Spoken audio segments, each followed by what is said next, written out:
Welcome in then to the latest edition of Extra Time. Thank you very much for your questions. Frank Leboeuf, you're looking taller than normal, Frank. Beautiful. How are you?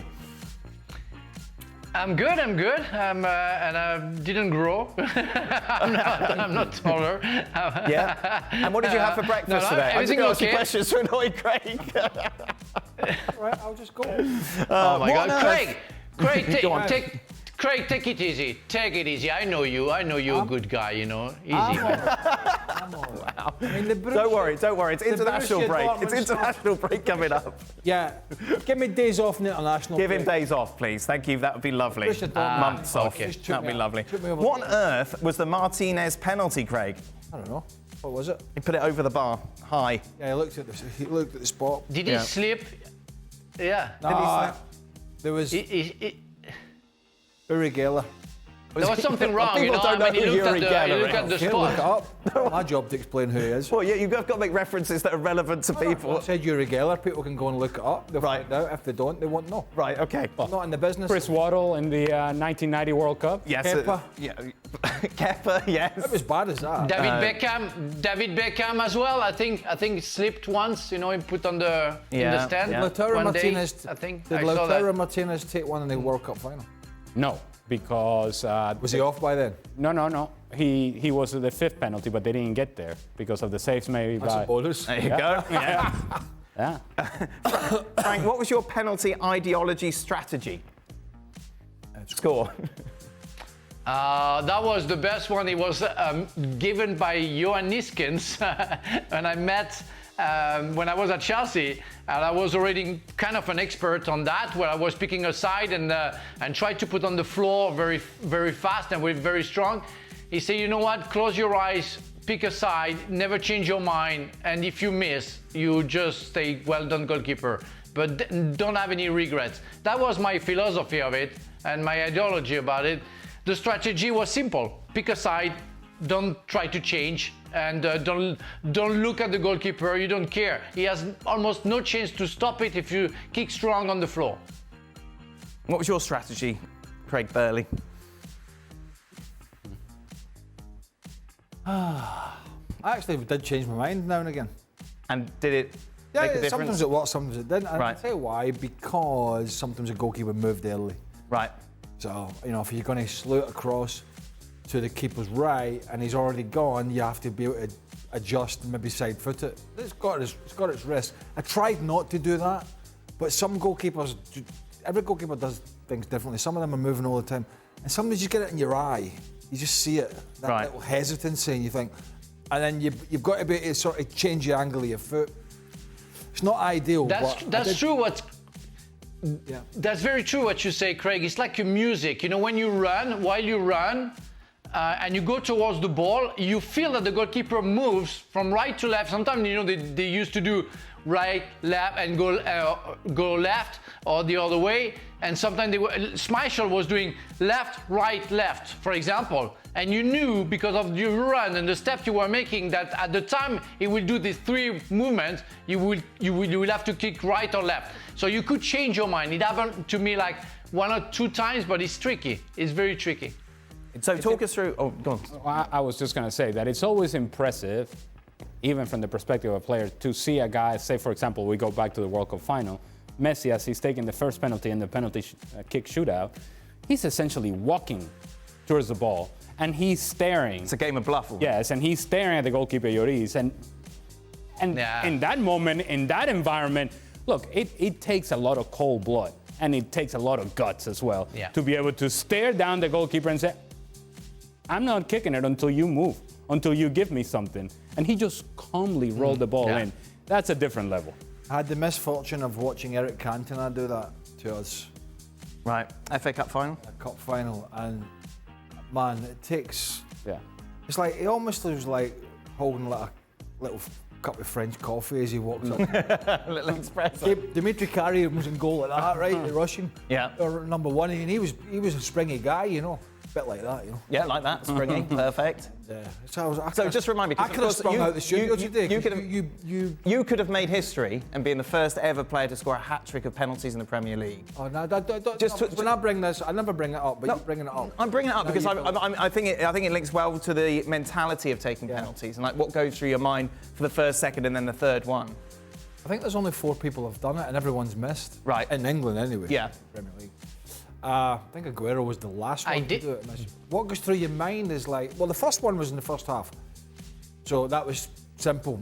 Picked my spot, rifled it in the corner with pace, right? Second one comes in the second half, and this is a relegation battle, so it's a game that was a nuts game. I mean, it was 4-3 at half-time against Bradford, at Bradford. It was just crackers. So I scored the penalty in the second half to take it back to 4-4. Again, picked my spot. Little bit more complicated because I'm now thinking, I've told you this, you know, am I going to go? And I went the same way. Okay. When the third penalty was awarded. Which way did the keeper go? Do you remember? He went. I think he went correct the both times. Okay. But I managed to put it right high enough in the corner. When the third penalty came, that's when the gremlins were in. we seem to have multiplied over the years. Yes. Yeah. There's been a lot of water on that head, and the gremlins are really multiplying. But you know, Craig, it happened to me also Frank, with he hasn't finished Strasbourg, his and story, we played against. Oh, sorry, go on. Sorry, finish. Sorry, yeah, please. Yeah, okay. What did you think about Borussia Dortmund, PSV? No, the gremlins, they're angry gremlins now, right? Yeah, they're angry. Angry gremlins. But those gremlins, when they, so I'll take it. You know, I didn't no shine away. Penalty, 4-4, third one of the game. I'm taking it. Right. Responsibility, all that sort of nonsense. But now it's like you're going, keeper's going that way, no, he's going that way. Right. And there was no thought of going down the middle. You didn't really see too many penalties going down the middle in those, and you certainly didn't see many people. No Padenkas. By the way, there was hardly any grass in the pitch, so I wasn't trying that. Yeah. Because it was a mud bath. And I remember Alan Wilkie was a little referee, a little baldy fellow with a moustache, and he blew the whistle, Alan, and he blew the whistle. All right, Alan. And I went like that. He blew the whistle, and I went, all right, Alan, for God's sake. He said, wait a minute. I said, I have no idea what I'm doing here. Right. And I didn't have an idea because you're now second guessing yourself, which I suppose some of these guys did tonight. For example, so Lautaro Martinez steps up. He's thinking, if I don't score, we're out. Blah, blah, blah, pressure, what was the goalkeeper? And so you start guessing. And I said this to you, I actually did try to go down the middle with a bit of height. I pulled it slightly. He went the same way again, the keeper. So he thought I was going the same way again. It's all mind games. And it hit him and it went over the bar. But it's very difficult. Our international manager, my former international manager, the late Craig Brown, was adamant that no player should take 2 penalties in a game. Right, okay. If somebody took the first, I don't always agree with it. If somebody took the first, somebody else should take the second. We saw that, didn't we, at Old Trafford against Everton, didn't we? The weekend. Bruno took the first and Rashford took the second. Frank, would you like to tell your story now? Yeah, if you don't mind, sorry to have interrupted Mr. Craig Burley. I scored, we had 3 penalties and I scored with shooting only 2. I shot the first 2 and I said to myself, now I can shoot the third one because, you know, it was like, you know, teasing the goalkeeper. So I said to one of my friends, you know, take it. And I stayed close to the area, and he put it on the side, on the left side. The goalkeeper put it out, and I was there, and I scored the third goal. So I had a hat trick, but I would have never shot 3 penalties. As Craig said, you wonder too much. You second thought too much. It's crazy. You get crazy. So yeah, already 2 is complicated. So 3, I think it's almost impossible. Maybe if you miss, it's not. Frank, considering both home teams won the penalty shootout, what is the pressure difference like as an away player versus home? Is there more nervousness or more energy being the home team? Yes. It's a plus because you know that you have, like, for Atletico Madrid, 70,000, almost 70,000 people with you, and it's a boost. That's for sure. When it's another environment, when you are booed, it can be tricky, especially if you are a little bit shaky. I love that situation because I wanted to make sure that they're going to shut up. So I loved shooting penalty kicks in away from home, and that was kind of a very interesting situation. But the pressure is high. Yeah, it's crazy. Oh, is there more energy being? This is gonna people are gonna be upset now. How long will it be until an Italian team wins the Champions League again? 5 years, a decade, ever? Well, not ever. That's a long, long time. It's a long time. Those gremlins are going to be huge. By the way, I had a shaven head then as well. Not quite that short. Oh, right. Yeah.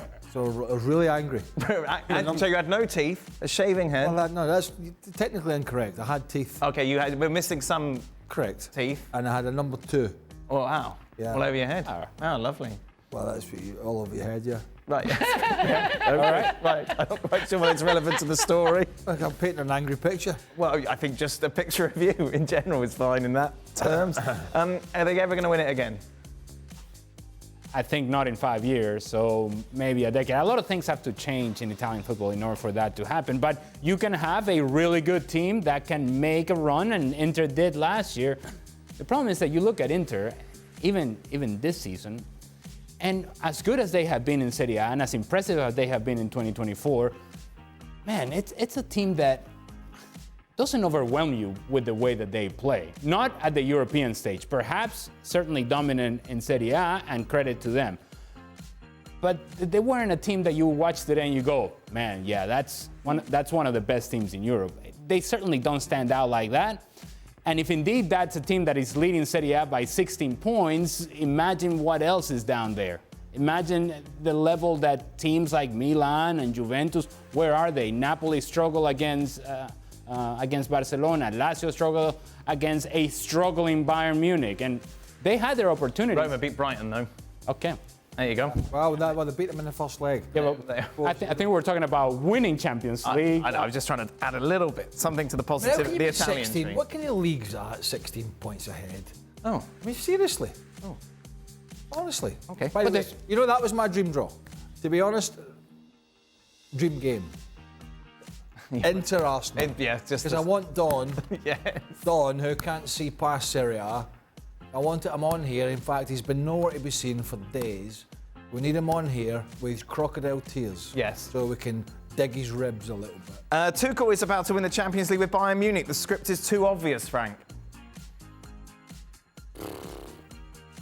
I don't know. We talked about the fact that Dortmund was the less good team, followed by Paris Saint-Germain, and maybe Bayern Munich was just behind. With all the mess that and the circus that we can see there, even if they played better lately, I would be very surprised that Bayern would be able to win the Champions League. No, it's not obvious. I mean, it's more obvious that Manchester City is going to win it. It's even more obvious that Real Madrid can do even better when they won the Champions League, where they were playing badly from quarterfinal to the final, to the last 16 to the final, when they only deserved to win the final, but they did it. But no, it's not obvious that Bayern is going to win, and the script is not written, that's for sure. Ali, which team would be perfect for Atleti to play if they want to reach the next round? Dortmund. Yes, I think Dortmund. Actually, I think they would give issues to Arsenal as well. Right, because of the way the Porto kind of blueprint. they can follow that blueprint. I do think that the speed of Arsenal could create problems for Atletico Madrid. We were talking about teams lining up to play Borussia Dortmund, right? I don't think anybody lines up and says, we want Atletico Madrid. No. Final question, Craig. Which game do you really want to see in the quarterfinals?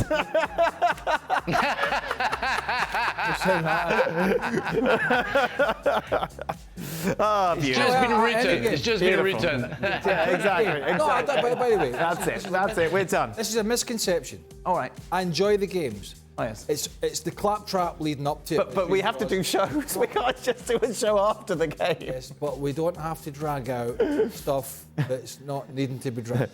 That is it. That brings us to the end of today's show. By air from you today.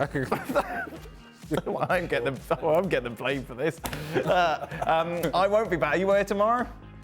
No, I'm taking 2 days off. No, I've got the days off as well. Oh, yeah. Oh, in Saturday. I'll see you Saturday. Oh, great. I'll see you Saturday. What a wonderful thing. Frank. Oh, and it's international. FA Cup. FA Cup, good. FA Cup. Yeah, FA Cup. National Week. Oh, you just wait to see Just it. have the day off. Just have Monday to Friday. Monday to... Oh, you tell the boss. Have it off, I will. Tell him. I will. Phone him tonight. You can't get his messages at the moment. If anyone can help with Craig's phone, that'll also be very useful at the moment. That is it. We'll see you tomorrow. Goodbye.